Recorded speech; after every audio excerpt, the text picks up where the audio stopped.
Oh, my speech will start now. Side opposition is the side that does not understand the concept of labor import, and I'll explain why throughout this entire speech. First of all, on proposition, we believe that this debate can look really simple.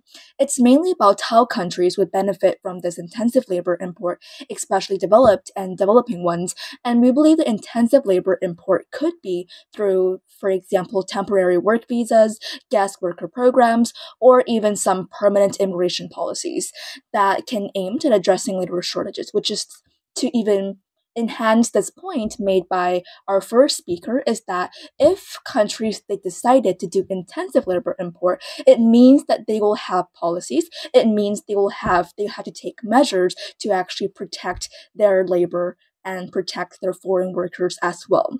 And the status quo right now is that labor shortages is a big problem, and especially in developing countries where brain drain happens. This describes the act of migration of highly educated or skilled workers from poor countries to rich countries. So that's why we believe that extensive labor import is needed to fill in the gap of missing or actually lacking in workers in certain fields. And it will actually further enhance cooperation between countries that export and countries that import as well.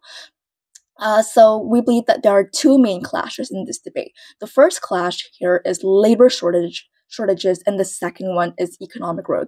So let's tackle each of those clash. The first clash on labor shortages. On our side, we say that this is important for labor shortages because it will develop and it will benefit both the developing and the developed countries. Now, what has side opposition said to us. Side opposition says that imported labor can take away jobs from the locals and there'll be competition and the locals will not be so happy about this.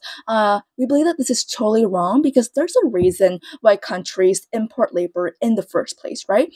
If they already have a massive amount of workers in their own country, why would they even do intensive labor import? And we believe that labor importation their role is to fill in the gaps that locals they probably are not willing to take or they don't have the skill for. For example, in this specific country and the field in medication or the field in gardening, not a lot of people have skills for that. So they can import labor from other countries to help in this specific field. And in fact, it can even create more jobs by boosting business growth. So we believe that if countries they already have what locals or if they already have people working for them, and they are already good enough, why should they even import more labor into their own country to make matters worse?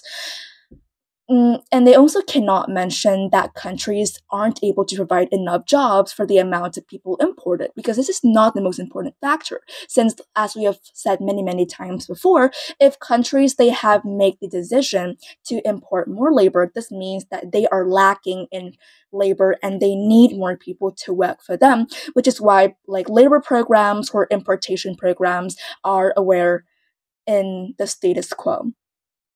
And the other side, they also mention the fact on how this can create more discrimination and exploitation to foreign workers. Again, discrimination here, we believe, happens on both sides of the house, and intensive labor import is not the cause for this. When countries they work together to be able to attract a pool of people to work in another country, like we said, specific measures and policy must be given to ensure cohesion. And the status quo right now is that a lot of countries they import thousands or even millions of workers to their field to work, and even though we do say that discrimination happens on both sides, but intensive labor import is not the cause for this. And we believe that when we import a lot of people, especially intensively, then drastic measures need to be taken.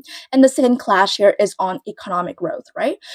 The other side, they say that countries will lose competition if they export a lot of labor to other countries. This is totally wrong because countries can significantly benefit from exporting labor, particularly, for example, not just developed ones who export their labors, who export skilled people to other countries, but also developing countries with a large pool of unskilled workers can also export their workers as well, as it can also lead to increased foreign exchange earnings, and it can even reduce or alleviate unemployment pressures in these developing countries as well, and it will even provide more opportunities for those kind of workers to gain more valuable experience, and they can actually improve their life through working abroad, because there's a lot of programs from developed countries which they will provide training for those workers, and they can even get monthly profits from their work as well. So overall, we're very proud to propose.